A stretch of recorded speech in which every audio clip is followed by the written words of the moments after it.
ఎప్పుడు కలిసారో ఎలా పరిచయం అన్నది ముఖ్యం కాదు. వారు పిలిచే పిలుపు, వారి ప్రవర్తన మన హృదయానికి హత్తుకునేలాగా ఉంటే మనకు తెలియకుండానే వాళ్ళు మన జీవితంలో ముఖ్యమైన వ్యక్తులుగా మారిపోతారు. ఎంతగా అంటే మనకు సంబంధించిన ప్రతి విషయం ముందు వాళ్ళకే చెప్పుకునేంతగా. గుర్తించుకోండి, కొన్ని బంధాలు అంతే మిత్రమా, మనల్ని చాలా ప్రేమించినట్టు అనిపిస్తాయి, కానీ వారికి కావలసిన వారు దొరికినప్పుడు మనల్ని వదిలి వెళ్ళిపోతారు. మన కాల్ లేదా మెసేజ్ చూసి రిప్లై ఇవ్వలేదంటే మనమే అర్థం చేసుకుని దూరంగా ఉండడమే వాళ్లకు మనం ఇచ్చే గౌరవం. వాళ్ళు ఆన్లైన్లో ఉన్నారని మెసేజ్ చేసినా, ఖాళీగా ఉన్నారని కాల్ చేసినా అది మన తప్పే.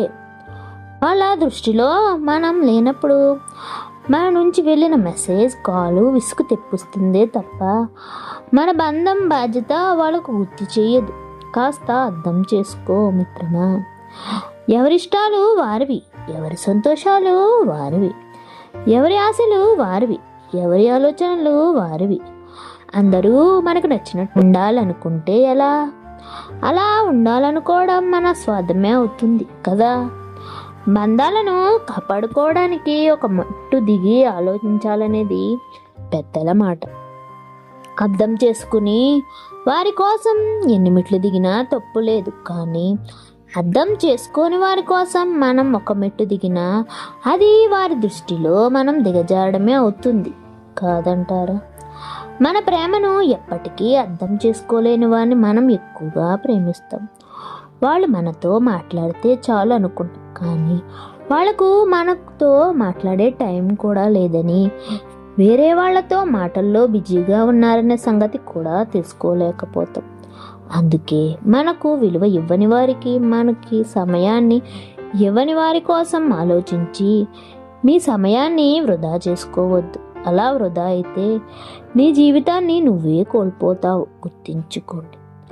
మనసులో ఒకరిని పెట్టుకుని బయట ఇంకొకరితో ఇష్టం ఉన్నట్లు ఎప్పుడూ నటించకండి. మీది నటనే కావచ్చు, కానీ ఎదుటివారికి జీవితం మీరు బాగానే నటించేస్తారు. కానీ ఇదే జీవితం అనుకున్న వాళ్ళు ప్రతిరోజు నరకం అనుభవిస్తూ జీవోత్సవంలా ఉంటారు. అందుకే ఎవరిని కూడా నచ్చితే నచ్చిందని చెప్పండి, లేదంటే నాకు నువ్వంటే ఇష్టం లేదని, నీ సమయాన్ని వృధా చేసుకోవద్దని అప్పుడే చెప్పేయండి. నువ్వు ఒకరిని మోసం చేస్తే నిన్ను భగవంతుడు ఇంకొకరు మోసం చేసేలా చేస్తాడు. అప్పుడు నీకు అర్థమవుతుంది ఆ బాధ ఏమిటో. అర్థమైందనుకుంటా.